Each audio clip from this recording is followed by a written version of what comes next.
ભગવાનની ઉપર ભરોસો હોય તો ભગવાન ભક્તોની રક્ષા કેવી રીતે કરે? આજ હું નાની એવડી વાત કરું છું.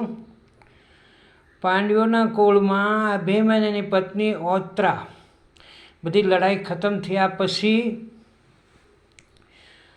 અસ્થામાએ ધર્મશાસ્ત્ર છોડ્યું હતું એના ગર્ભ પાડવા હાટું એની માથે. પણ ભગવાન શ્રી કૃષ્ણ બધું જાણતા હતા અને પાંડવોએ આખો પરિવાર ભગવાનને સોંપેલો હતો કે મારા પ્રભુ આ બધું તમને અર્પણ છે, તમારે જે યોગ લાગે એ કરો, સારું કરો યા મોડું કરો, બધું તમારી ઉપર છે.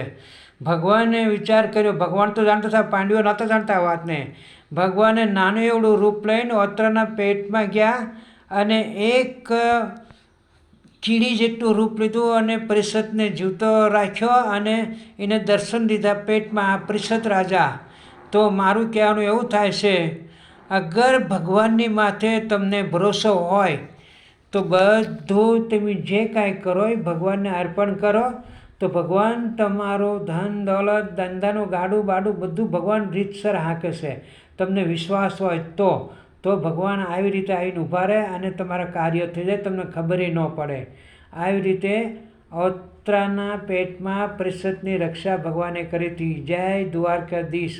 શ્રદ્ધા ભાવ ને પ્રેમ હોય તો ભગવાન જરૂર આવીને ઊભા રહેશે. આજની તારીખમાં તે વાત ખોટી નથી, સત્ય છે. જય દ્વારકાધીશ.